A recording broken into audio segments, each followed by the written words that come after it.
Hey guys, welcome to another episode of Theorycraft. So, we got 3 topics I want to discuss today with the guys live on stream. Again, I haven't incorporated those who are on Discord who can't make the stream, but I think it's okay. 3 topics. First one is talk about the next ideas, like for the next event. What kind of idea? This question was posed yesterday. It was brought to you by Mortrix, and we kind of have an answer because the news released today on Global. So we're gonna be talking about Deus Ex, what we think about the units, the TMRs, the STMRs, etc. Whether or not we think it's worth pulling for. And then the second one is brought to you by Logan, also on Discord. He asks what kind of impact would global exclusive units have going forward, and he's talking about the 7-star meta, like whether that shifts the meta or not. And then the third one is it worth it to pull for Hyoh even if you don't have TDH gear? This is brought to you by Veggie Grenade. Now, this one I'll probably say that I've done a most recent on this one, so we'll leave that one to the end there. Is CG Hyou worth it if you don't have TDH gear? Okay, so let's talk about the first one, guys. So the guys on stream are already going, I don't know if they're being sarcastic, but they're going, yay, Deus Ex raid, yay. I don't know if that's sarcastic because I can't tell, but what do you guys think? Adam Jensen, his TMR, STMR, and even Victor Marchenko's. Let's see here. Adam now or Hyoh later? Jeez. So a lot of people are just, okay, random stuff. Okay, let me start the discussion off. So from what I read, it seems that they're not ready to shift global exclusive units into the TDH meta yet. I suppose they didn't want to do it before the release of CG Hyou. If Adam Jensen becomes a true double hand unit and is actually really strong true double hand unit, he might overshadow CG Hyou, which could be bad for marketing, I suppose. Because we do know that people have been saving up for Hyoh, especially free-to-play players, and limited units come once, and especially if they're 7-star already, they pretty much will have no return, okay? So maybe people are thinking whether or not they should be pulling on this, and they're looking for more, oh yeah, let's do that. Mago says Deus Ex event news on screen. Got it. Let's do that. Instead of just looking at my lightnings. Yeah, so let's take a look here. So yeah, we I don't know, I mean, I made a news video on this. Will be posted probably before this session of Theorycraft. But STMR is pretty good. 35 flat attack. I was saying that this has kind of reminds me of Phase STMR on Xenogears in a JP, which is a 50% attack equipped with a fist, but a 30 attack on the clothes. So Adam gets a 5 more. This could be used for a TDH unit too, a gunner. Okay, so Skyderv asks, but this is early for true dual wield gear though, so how can it be bad? It's not bad because it fits into the meta right now. In fact, it does a favor for the meta currently. But you can see his Trustmaster reward, TF29 agent, boost attack when armed with two one-handed weapons, and a boost attack equipped with a gun, a sword, a fist, and a throwing weapon. So I mean, right now, unless he has the same, and I'm pretty sure he would have some similar kits in him, this would be really good for someone like Rico from Just Cause 3, but I can't think of anyone else that would dual wield like a fist and a gun, or a sword and a fist. Actually no, that's not true. You could have a lot of dual wielders with a sword and a fist, but most dual wielders are going with large swords and katanas right now, so that's why I'm confused. Olive or Rico, NG Jake will benefit from this. I think STMR, right? Rue 711. A2, true. A2 would benefit from it as well, but not A2 with a sword, huh? Yeah, that would benefit from it. Yeah, you're right. A2 would benefit from it. Eileen, X Eileen, yes. Okay, so a lot of units actually. Okay, so Mini Celeste asked the question, how fast will the meta shift to TDH, so true double hand? The meta shifts to TDH as soon as Hyoh is released. So unless Adam Jensen has backloading hits, he's still gonna be out damaged by CG Hyou. We're gonna assume that he has Machine Killer, maybe Man-Eater, like Rico, but that would be like almost like identical to Rico. I don't know. Gun and throwing, Veritas the light. You're right though, but it's an attack. I don't know, maybe people like stacking. So people usually think that, you know, making hybrid damage units, you should just make high magic.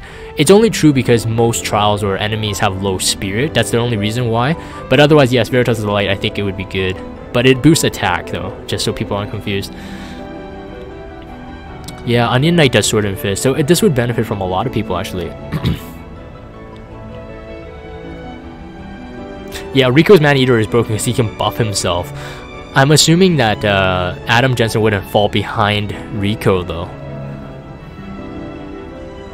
Do I think Gumi will... So Sublime Data 96 asked, do I think Gumi will make changes to Hyoh? No, Hyoh is fine as he is. Any nerfs would make him too weak, I think, and any buffs would make him too strong. No, I don't think so. I don't think so. That's a big leap, I think. And Nailu, hey man, and welcome to stream. Make Furion great again. Quick attack boost might be stacking equipment, different weapons, but its dual wield ability doesn't limit anyone. Yes, that's right. So Skyderv is making so he says the attack boost from the equipment might be something, but the dual wield ability from itself is something else. I think it is right. I think it's calculated as two separate things. Now, whether or not though, this is counted in the dual... Okay, so true dual wield has its own attack cap. For those who may not know, it's capped at 100%. Whether or not this is going to the true dual wield cap, I'm not quite sure. When it says boost equipment attack with 2 one-handed weapons equipped, I'm not quite sure. Or does it go into the regular attack passive? I'm not 100% sure yet. Yes, based on the phrasing, they should be separate. Yes. So one is if you dual wield, you get attack bonus, and then if you have equipping with sword, gun, fist, and throwing weapon. So we don't even know if you get more attack for each weapon equipped though. Like, is it, you know, as soon as you equip a fist, you already get the equipment passive? Or is it split again? That's where I'm kind of confused. I'm not quite sure. A lot of speculation, but it's going to be interesting to see when this is released, information. I hope Jensen's Nano Blade works better than Fate's Blade of Fury. Okay, so one thing that I suspected when I was making the news video, and I'll bring this up here as well, is that Gumi has enough data going forward to see that we need chaining families. We need chain partners. So hopefully they don't screw him up. I'm hoping that he gets one, like a familiar chaining family, up to 2. If he gets 3, that's gonna be hype city for me, because a person with 3 chaining families is almost as good as Sephiroth, at least 6-star.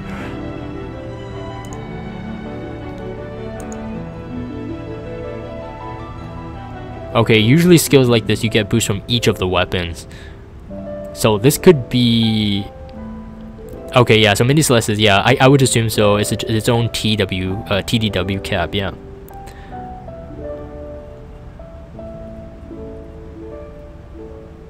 Okay, Gilly says, I would say the equipment choices for Adam's TM is not as good. No, I would say so too, but if it made it any better, it would be too broken in my opinion.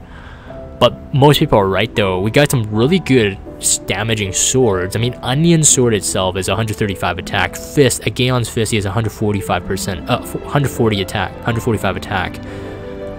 So it's gonna be really good. The throwing weapon one is the one that throws me off. The gun is gonna be okay, I suppose, unless someone like Adam himself has gun passives, or Rico who has gun and fist passives. Then you want to go with gun and fist. But again, we are getting a lot of guns. I think Gumi heard us. We were just complaining about, hey man, no guns, and then they give us like 2 raid events that have tons of guns. They're just giving us tons of guns now. Yeah, I would say so. It's possible equipping each weapon gives a smaller percentage, like a 25%. This is what Skydrift says.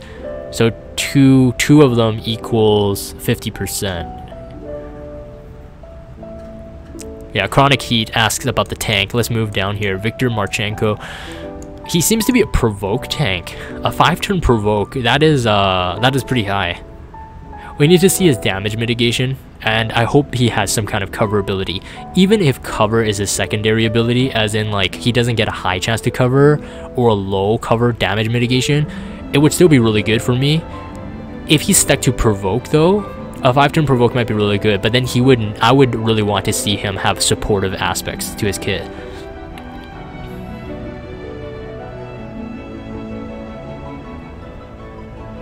His STMR though, I do have to say, it might be really bad. It might be a super bad STMR. If the boost defense is 50%, even to me, that's still too low. If it's 60%, it kind of gets to kind of interesting, but still not chaseable for me. STMRs that are abilities are the first to be power creeped. We're seeing that in JP right now. 4-star units getting 70 attack with katana and clothes equipped. That's nuts. And then someone's TMR has 1.5 times LB damage mod with like a smaller like LB fill rate or something like that. It's like Squall's STMR, but it's from a 4-star unit. So I would say this STMR is not good. Yeah, Abraham is right. So Abraham first says 7-star meta without cover tank is bad. I would agree. Well, if he's not a cover tank, he does no cover abilities, he's almost unusable in my opinion. But like I said, if he has a lot of supportive aspects, buffs, breaks, heals, some kind of global damage mitigation, it might be okay, but we do need the numbers for this one. Yeah, the CD skill is a mitigation, but only 2 turns. It can only be used every 3 turns, but it's only for himself too. And it seems that the barrier effect is for himself as well.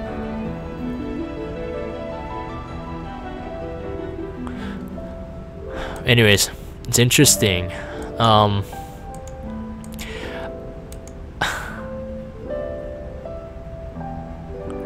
Yes, but also, so Ryu711 says, again, a tank with a built-in HP barrier is not that bad, but take a look at this. I don't understand this. Maybe you guys can help. Jensen has 7,600 HP, but he has 6,900. How does that work? I mean, I suppose this is talking about pots and passives. I mean, no, sorry. Is it pots and passives? Maybe. Pots and passive. Base and pots for sure. Pots and passives, I think. But then...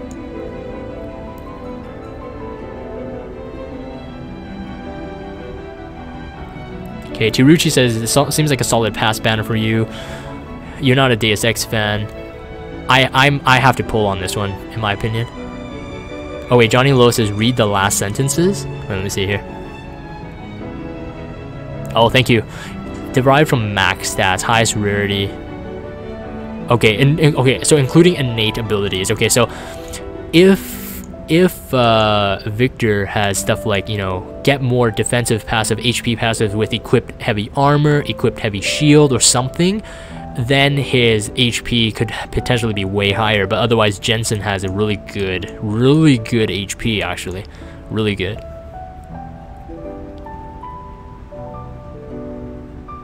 The defense on Victor is higher. Yeah, we would assume that for sure because he's a tank. 312. 312, that doesn't exceed the meta in my opinion. Like it's like Wilhelm level. Might be even lower. If it's higher, it's not even much higher for sure. I know that. Yeah, Victor. This is the debate for me. If Victor is not good, I still want Jensen's STMR. Remember, keep in mind this is limited time, but of course this is whale speak, I guess. I mean, free-to-play players, I wouldn't recommend you guys chase for an STMR, but this is limited, and I think his STMR has potential. Especially, I'm assuming that the equipped with gun attack is a 50%.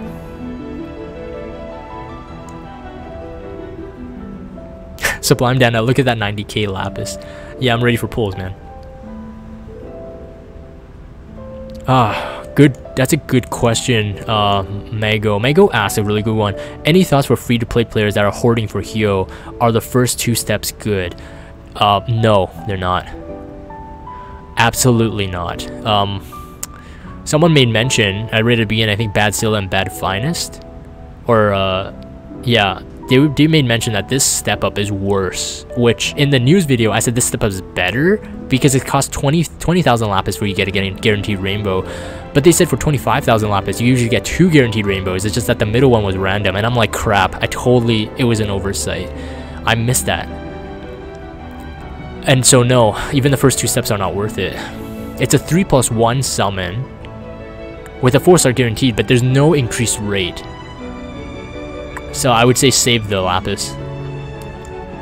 And again, if you're lucky enough to even pull 1 Jensen or 1 Victor, you still need another one to make them good. And because this is limited, you're gonna be tempted to pull another. So I don't think so. This is not a good one to chase. All right, I think we did enough talking for this one. It's definitely interesting. More to discuss about when the data is released after the maintenance for sure. Let's move on to our second topic. This one is a big one. I think we talked about this on Discord and a lot of communities. Is that this is from Logan.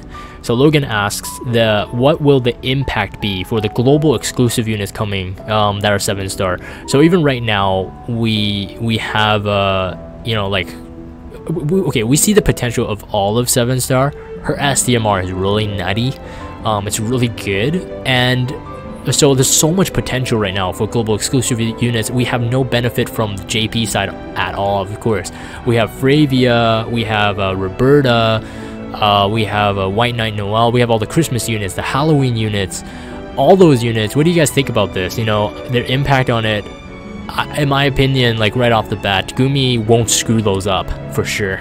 Those are big money grabs, so if they screw those up, I mean, it's gonna be disappointing for us as well, but I'm pretty sure their 7 stars are gonna be amazing because their 6 stars, almost all of them were incredible units. Roberta is global exclusive. JP later imported her into one of their events, but even now she's still stuck at a 6-star. So JP doesn't have, no, I wouldn't say the rights to use her, but they don't have, I guess, the room to expand on her. Therefore, Roberta on JP doesn't have a 7-star version.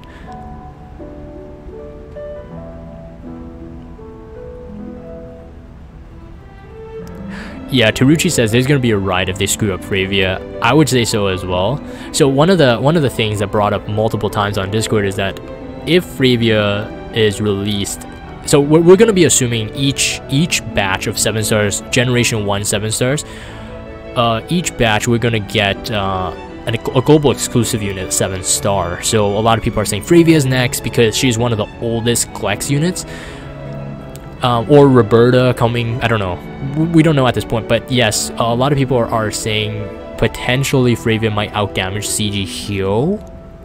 So this is, it becomes tricky once we have global exclusive units.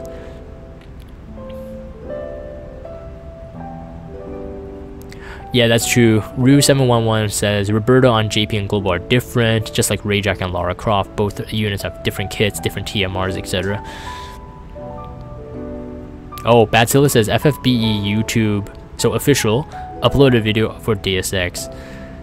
I don't think they're gonna be telling us anything more than what's on the banners. I'll definitely check out that video later.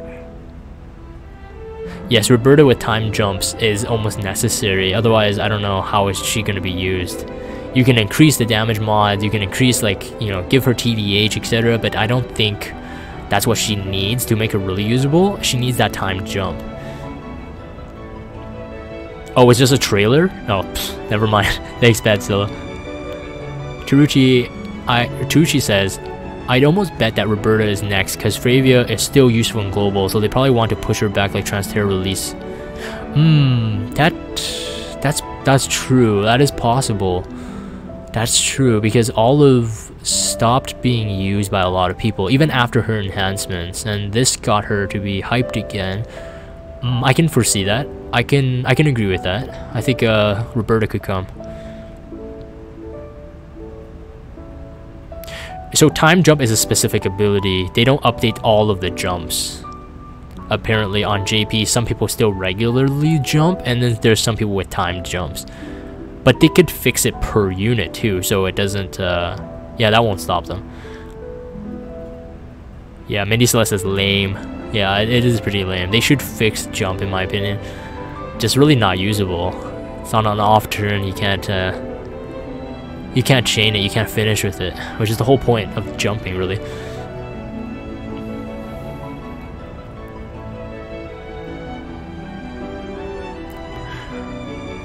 Wait, Gilly Explorer says, what's the problem with Octo chaining? Sephi's Octo Slash is still the only backloaded chain in the game at the moment. Well, there's no problem with it. No one said there's a problem with it.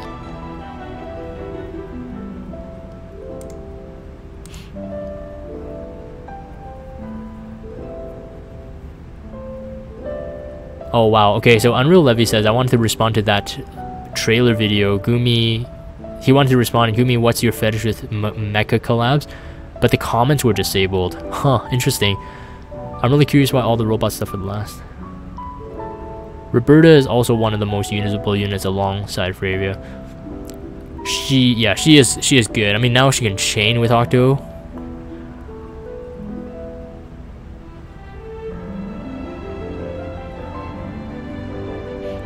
Olive has killers, has machine killer. And no, I doubt it. So Mindy Celeste asks, Olive has machine killer hyping her up maybe? I don't think so. I think it wasn't really exactly planned that way. Basil, yeah, the last 3 GLEX collabs were gun filled. I honestly think that they were just hearing us. A lot of people complaining that we had lacked guns, and then now they're just giving us too many. I would say more than half are unusable though, like not that useful. Alright. So I think that's it. Impact it would have on global, I think it would have a huge impact. It would shift how we look at things. If Fravia, I would say, if Fravia ends up having some kind of true double hand, which she does already have that in her passives, if she expands on that with like a dual castable ability, and she's able to chain like, you know, 2 times but with true double hand, ooh, it's gonna be mean, it's gonna be beast. And also, if Gumi is designing to give her a backloaded hit, I don't think she'll get it. I don't think so. That's too much of a leap. They're gonna have to change Frost Flower Blitz or give her a brand new skill. But if she has a dual cast ability, she can go Frost Flower Blitz and then her finisher move, which, in, you know, it would kind of work as a backloaded hit in a way, but it would only be limited 1 chain though. That's the thing.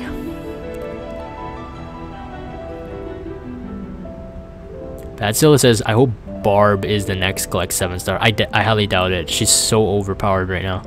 She's really good right now. JP the Proxy says, honestly, I think they should just give her true dual wield. They could, potentially. I mean, we see true dual wield kind of surfacing here with this Deus Ex banner as well. If she gets true dual wield, though, people are going to flip, I think.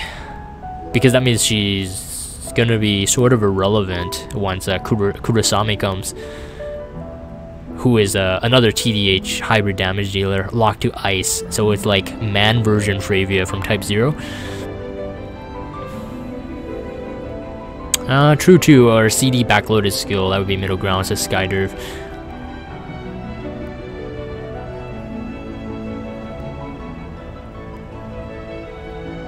Chronic Heat, JP Rainbow is only a one-time thing.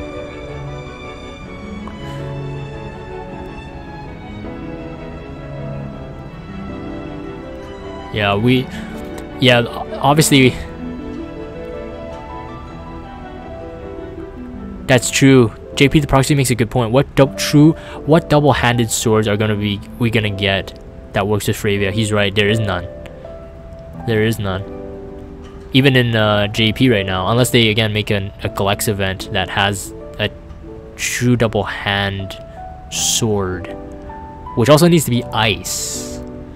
If they do that, we know that they're actually just give it all to Fravia pretty much. The only other ice sword would be Makina's STMR, or sorry, Kurosame's STMR, but it's not two-handed either.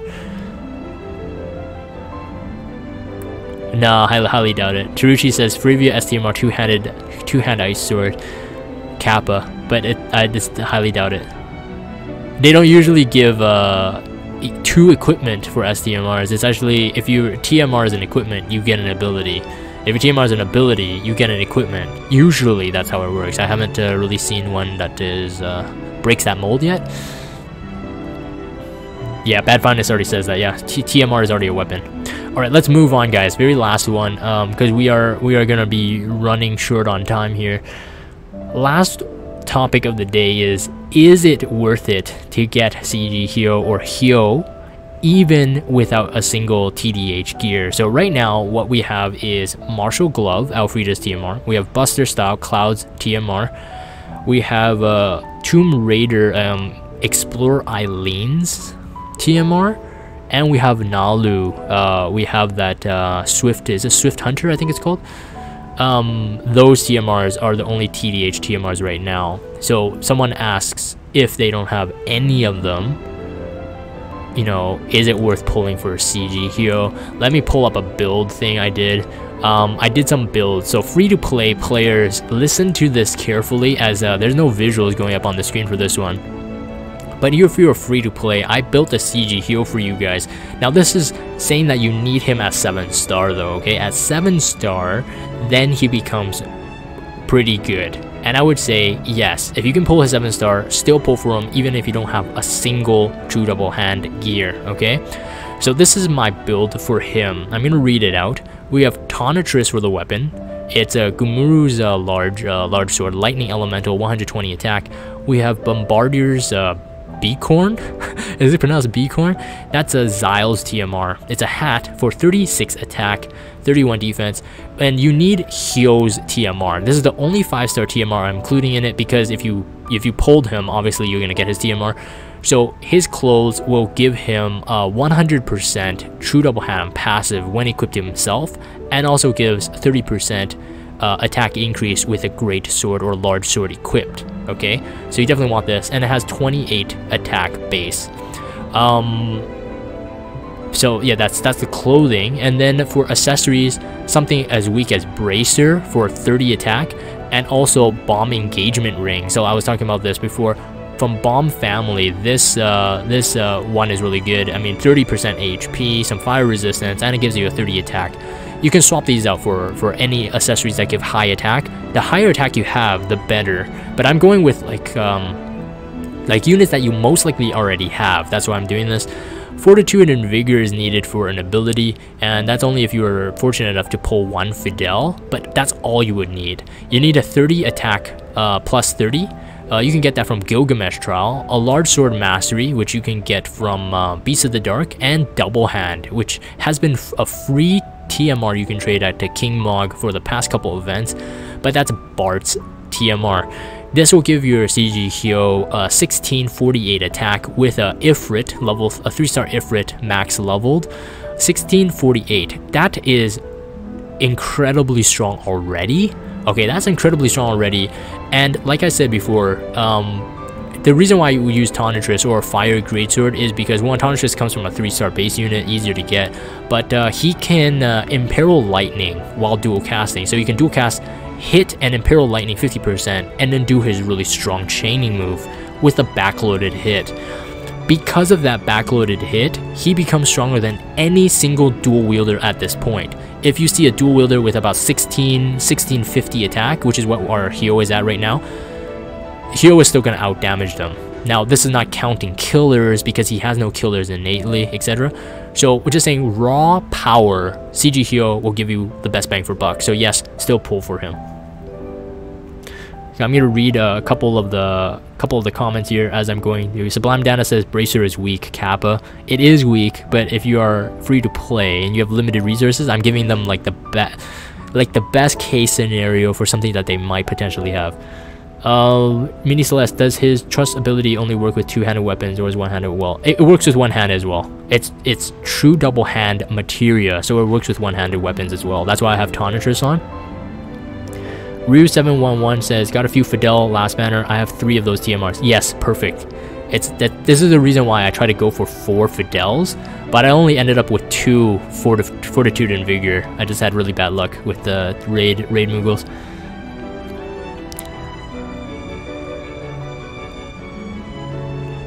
Oh, okay. Ishtar asks a really good question. If you only have 1 glove, do you go with Swift Hunter or Tomb Raider? Swift Hunter for sure. Swift Hunter for sure. Tomb Raider is not LB crystal fill. It's fill per turn. I would say go for Swift Hunter, but if you have both, you would actually want to use both of them. Instead of like my 30 attack here, or even a Fortitude and Vigor, you want to swap that out.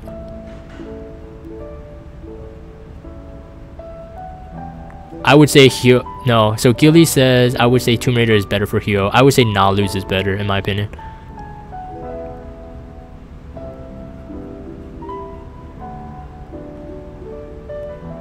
Sublime Data, they may as well use Ifrit Necklace. What's Ifrit Necklace?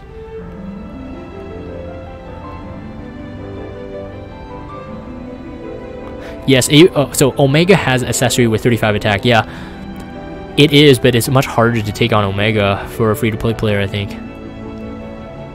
But anyways, like I said, this build, you can swap things in and out, but as long as you get like the base stuff, a good large sword, hopefully a lightning or fire elemental, you get Zyle's hat if you don't have Precious Hairpin or Eileen's STMR to come later, and your 2 accessories are not that bad, but go with accessories with higher base attack.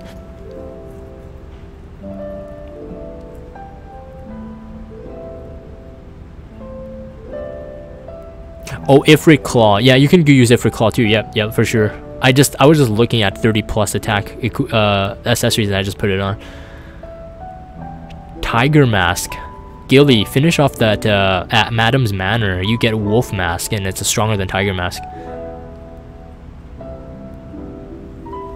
Alright, I'm gonna move up 1 build here. 1 build so you guys can see like all the flexibility that you'll have. So let me go with a build that is almost all 4-star base. Alright, almost all 4-star base TMRs, and you will see the ramp up in power here. Flaming Blade Agni, so this is Elvis's TMR. Fire Greatsword, 125 attack. So remember, True Double Hand also, it calculates the total of your equipment attack. So accessories, clothes, hats, and your weapon. It adds it together, and then it multiplies it by the percentage of True Double Hand you have. So 100% True Double Hand would be 10... Well, I can't do the math off the top of my head, but you'll get about, I don't know, depending on the total, you get maybe like roughly like 20 to 50 attack, even more if you have higher attack gear. So again, it would be Zyle's hat again, Hyo's clothes, but if you swap out the 2 accessories with Dash Earring, 45 attack, 45 attack, you're gonna get a lot more power. The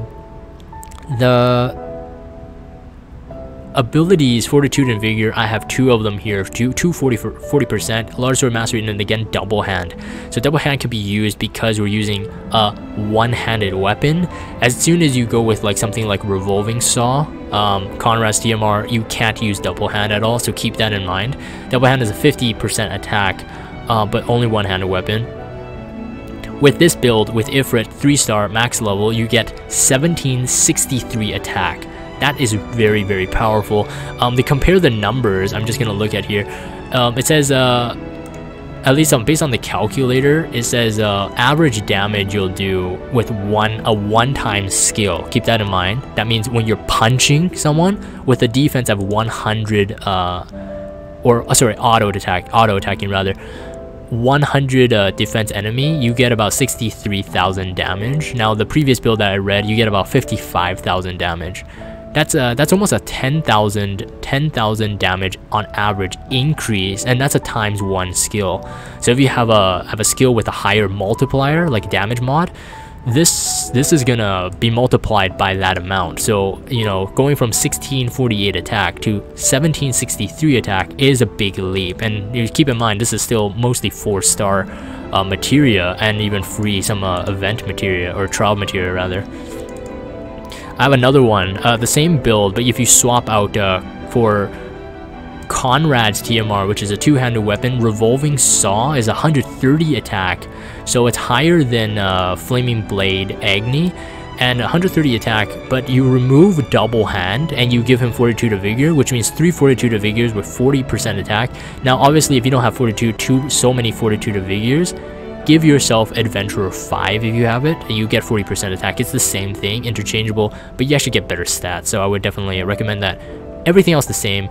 You get 1740 attack with Ifrit, and your damage becomes average damage for a one-time skill becomes 80,000. Right, 80,000 damage compared to 63. And this is the reason is because Revolver Saw is a two-handed weapon, it has a higher damage variance. So the average here is like minimum you do about 56,000 damage, maximum you do about 100,000 damage here. But on average you do about 80,000. So higher damage variance. So if you don't have any elementals to use, like you don't have a fire, if you're running a trial, the enemy is not weak to lightning or fire, you want to go with Revolving Saw. If you want just maximum raw damage, this is the build you want to go for. Now to compare, obviously, for those who have STMRs and really good TMRs, this is gonna maybe make people kind of sad, but for free-to-play players, but don't worry, you'll get there eventually. I'm gonna show you my build here. If I'm saving my unit of choice ticket, by the way, a lot of people are asking, Jagan, what are you saving your unit of choice ticket for? I'm gonna save it for Eileen, because I want Eileen's STMR. Eileen's STMR is a hat with 52 attack, and it has a 50% physical killers for I think three types, 3 species. I do have Cloud's STMR ready when Cloud is gonna be a 7-star. I have Ultima Weapon, so it's 180 attack with a 15% HP. No, sorry, not 15% HP, 180 attack with a higher damage variance and increased accuracy. With Hyo's Clothes, and if I run Ultima Weapon in Item World to get a base of 30% attack passives, 2 Martial Glove and accessories, 1 Buster Style, 1 Large Sword Mastery, 2 Fortitude of Vigor, and Ifrit max, again, max 3-star, I can cap his True Double Hand, 300, and his regular attack passive, 300, for giving him a whopping 2,506 attack. 2,506 attack, guys. That is incredible, right? Incredible. The damage you output on average, it will be about 166,000, and that's again times 1 skill on a 100 defense enemy. And then with the damage variance, you can do about 221,000. So once you get to STMR territory with a backloaded hit, so a backloaded hit works like this: you build up the chain multiplier, and then when that backload hits, it's an increased damage modifier. It works as a finisher. If you chain with a CG Hyou, that damage is gonna be immense. It's gonna be incredible. So very excited about this.